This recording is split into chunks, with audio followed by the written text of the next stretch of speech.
Good afternoon, Chair Shopham Hatch speaking. Mr. Frunch. No, I certainly will not address you by your proper title. Just hold on, I'm on the phone. Why not? Because peerages don't come on the back of cereal boxes. Look, I don't care how you got it. It's as fake as that thing on your head. I wanted to speak to you about those diesels I got from your region on trial. You call those things the future of our network? I deplored what I shot.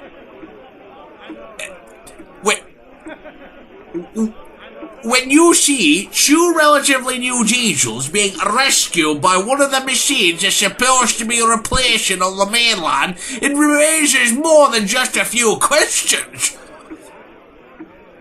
I might well be stuck in the past, but you can take that ruddy spam can back and put it with the rest of those misfits I've returned to you. Honestly, that man's a pain in the rear end. Idiots like him think that steam is on its last wheels. Not on my railway, it's not.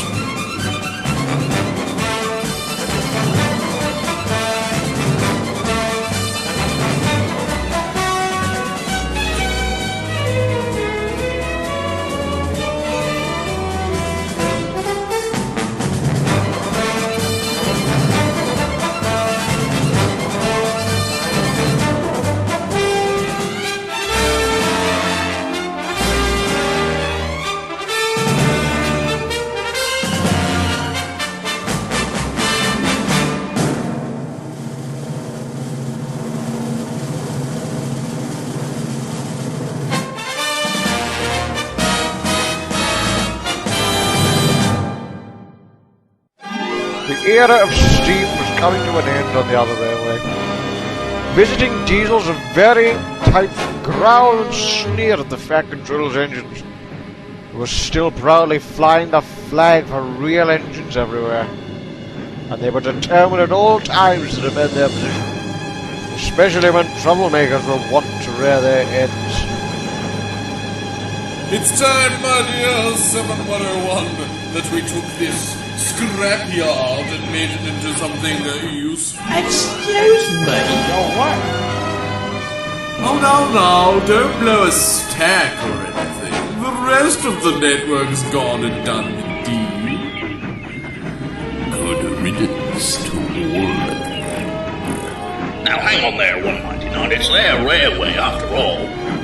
No, not for long, it's not. Don't get yourselves comfortable in your sheds, will you, my dear Stevies?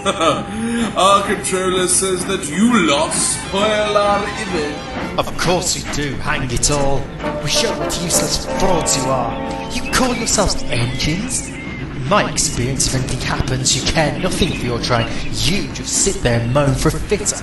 We bring it home if only on one cylinder. Well, if you ask any one of us, we're quite agreed. British Railways are losing the best thing that's ever happened to them. Oh yes, I'm sure they'll regret getting rid of their antique collection later on, but rest assured, nothing ever happens to us. We are reliable, and you are on your last wheels. Oh, shut your trap, you horrible pile of stinking junk. God, you're all the same, you diesels. You're all talking, no go. At least with us lot, you can tell which end's which. With you lot, you can't tell whether you're talking out your mouths or your backsides. The average enthusiast will probably take one look at you and go, oh God, it's his ass! The Fat Controller knows better than that thin git who looks after you. How terribly rude. I was only just trying to start conversation. Well, you started it. Now shut your mouth and stop spouting that nonsense. You're an airship on their home turf. Know your place, 199, or you'll get into trouble. Sadly for Duck, James and every other engine on the line, 199 thought he did. The following day, Henry was returning home backwards, puffing very slowly along the main line. The regulator would have to jam so soon after Doc fooled me with those wretched tenders. Now the others won't laugh at me again. Give it a rest with your complaining, will you? Good grief, it could have been a lot worse. We could be stuck here altogether. At least your reverser still works. I suppose so. But whatever happens, don't let that vile diesel from the other railway see me limping back like this. It'd be bad enough getting the ribbing from the others, but from him...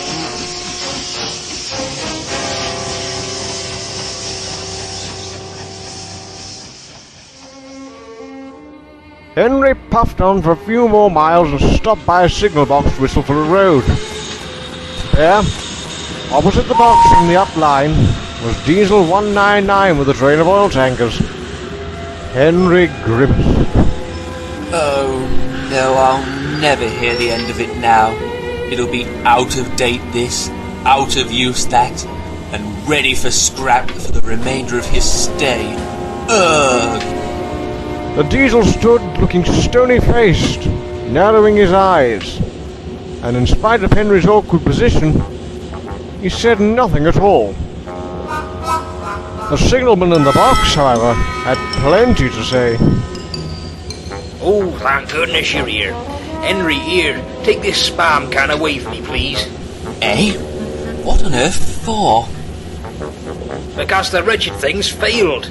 The Limited's behind and all he's done is wail for his fare to come and see him. Completely useless. And he's the face of the modern other railway. Useless? Spam can? I'll have you know, sir. Stow it. I've heard enough from you today. Any more ear whinging, I'll take me tin opener to you. The Diesel subsided into silence, and Henry pulled the train clear of the points. 199 didn't bother to help at all. He just sulked behind.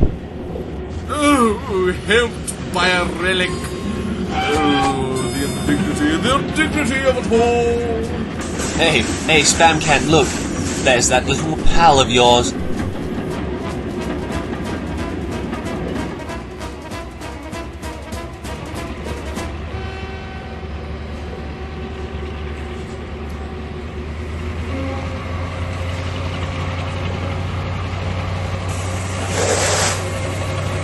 SiM-101 was pulling the Limited that day.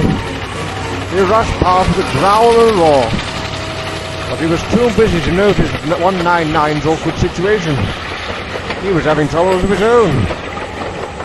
Henry and 199 watched interestedly as the Limited slowed to a grinding halt about half a mile from the box.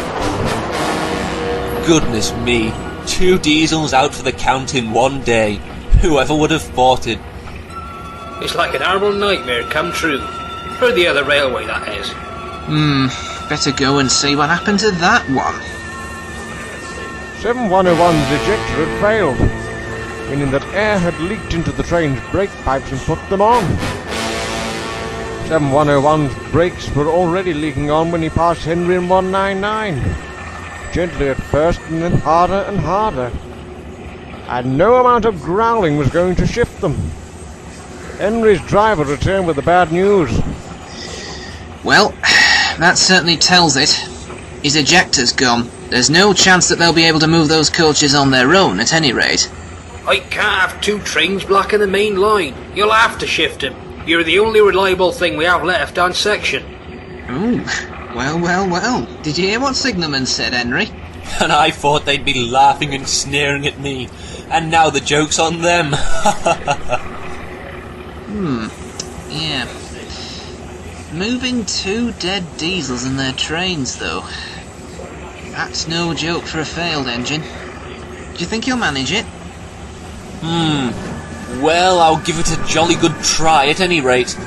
Anyway, 7101's better than that old Spam Can. He did try and shut him up last night. I think you just stop with this ham can claptrap. I'm always Talking out your exhaust as usual. Now can it? Come on, Henry. No point wasting time arguing with him. Can't keep the passengers waiting much longer as it is, eh?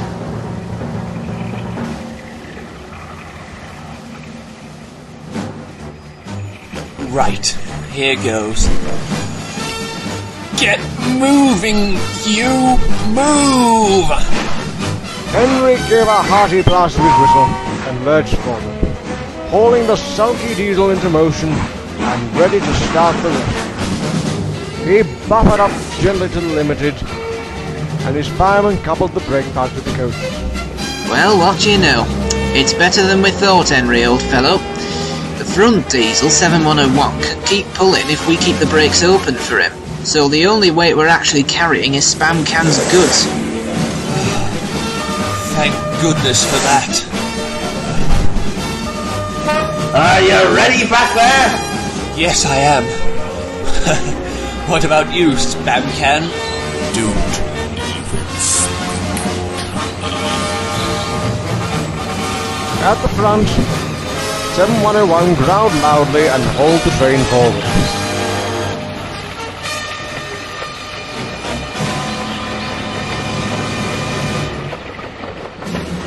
Henry puffed gamely in the middle,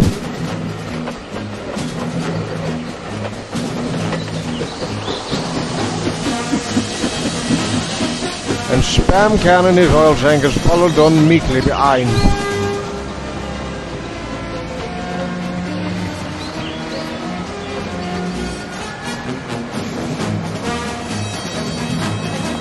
At the station, Donald and Flying Scotsman waited patiently for the cavalcade to arrive. Ah, brilliant! Here he is! Good show, Henry! Aye, well done. Colton Showman's in charge. Jim on. Well, 7101 did well too. He saved a lot of weight and effort off my buffers, which is more than that can be said for that wretched Spam Can I towed all the way here. The triumphant moment was always marred by a swarm of angry passengers who were most upset about the horrendous delay. Ladies and gentlemen, I do apologise profusely for the delay. There has been the result of technical faults with the two diesels that we have hired in from another region. However, I think we can all take pride in the fact that Henry, who has suffered a technical fault today, managed to get us here safely despite his own difficult circumstances. He has the maturity to understand that he can't solve problems just by dithering next to a signal box and begging for a fitter to come and mend him on the spot. And that, Spam Can, my dear, isn't what real engines do when in doubt. That's right, Rob soaked my roots. That is my fitter anyway. Fitter! Henry is an enterprising engine, and we're lucky to have him. A rapturous applause went up for Henry, and his passengers took his photograph, while the Pack Controller began rearranging the trains. What shall I do with Spam Can? 199. Donald can take him back to the other railway with the goods. 7101 can make way for Flying Scotsman instead. Very good, sir. Donald and I'll give these two a valuable lesson in how trains should be acted. This'll show our former controllers on the other railway. I'd rather see my fitter first. We'll see nothing but the back end of a tender for the duration, so I suggest you shut up and put up. If that's the future, then I'm glad I'm stuck firmly in the past.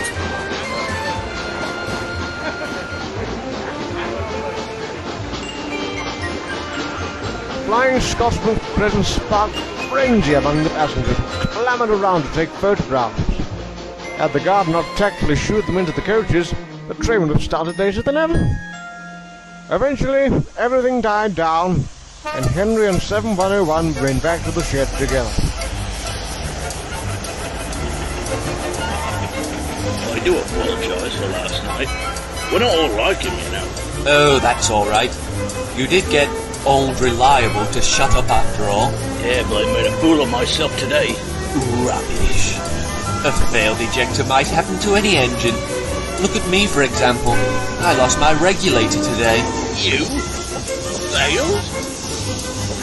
Yes. Well, emergency, you know.